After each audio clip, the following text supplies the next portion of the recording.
Concerned about our state and our nation and about the threat that our government posed to the American way of life. In 1974, Gerald Ford first said that a government big enough to give you everything you want is a government big enough to take from you everything you have. As hardworking Americans have fully come to learn, President Ford was absolutely right. Today, we face a wide variety of threats from both our state and our federal government.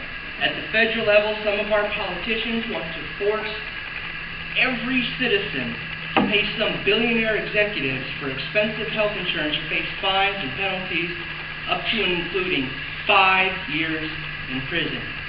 They want to hamstring our domestic efforts to become energy independent while they place a global warming tax on every breath we breathe, increasing our cost of living by some estimates up to 500%. And all of it is based on junk science. At the state level, we learned that they want to abandon all teaching of U.S. history prior to 1877, and Bev Perdue and Lucy Allen's runaway spending here at home in the Tar Heel State with little or no tangible results has placed us in debt to the point that we are forced to cut critical expenses in education to fund pet projects and pork in the state legislature. All of these threats to the American way of life have one thing in common. They are not authorized by the Constitution. As a U.S. Marine, I raised my hand and swore an oath to uphold and defend the U.S. Constitution against all enemies, foreign and domestic. And as a passionate and dedicated Christian, my immutable principles have led me to take that oath to the Constitution seriously enough that I will bear true faith and allegiance until the day I die.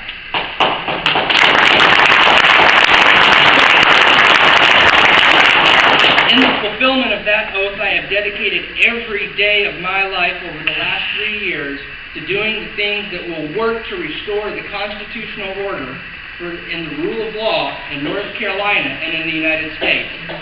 I, with the help of fellow patriots just like you, have adapted the Firearms Freedom Act for North Carolina, built public support, and won the bill a 2011 sponsor in David Lewis, which invokes the 10th Amendment to keep the federal government out of North Carolina's business.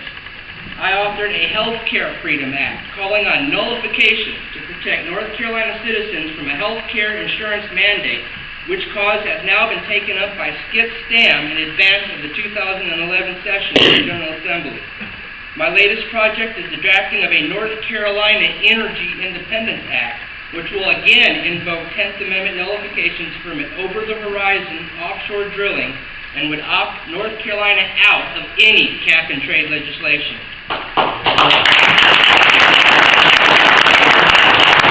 I will also be drafting a 10th Amendment State Sovereignty Act with teeth that will give real enforcement power to the governor of North Carolina to prevent federal subversion of our state legislative processes. Here at home, it is critical that we protect our children's education through the expansion of school choice and by giving our parents and teachers more of a say and more of a stake in the process of our children's education. Our legislators must not merely attend every picnic and bake sale, but they must go further and become attentive and responsive to the needs of the people they represent. It is even more critical in today's economy to restore job growth in North Carolina. You do not grow jobs by taking the profits from productive companies and propping up those companies who are failing.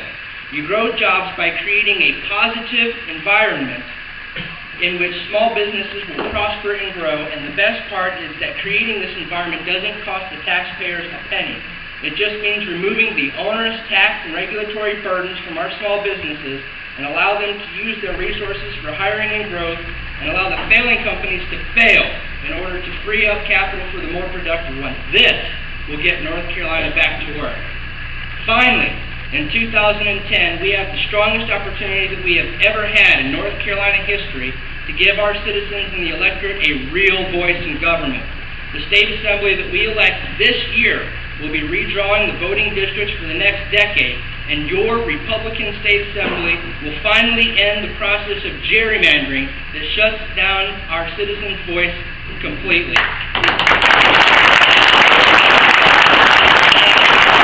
Using the untapped power of of the internet, I personally pledge to you today to develop and implement a district-wide web interface that will give the people of this district more of a voice and a feedback on our impact on state government than we the people have ever had.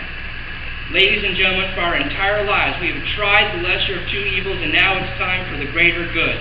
A vote for Glenn Bradley in November is a vote to restore the constitutional order. And I stand before you tonight to humbly ask for your generous support and to ask for your vote in 2010. And when you send me to Raleigh, I can guarantee you that Raleigh will never be the same again.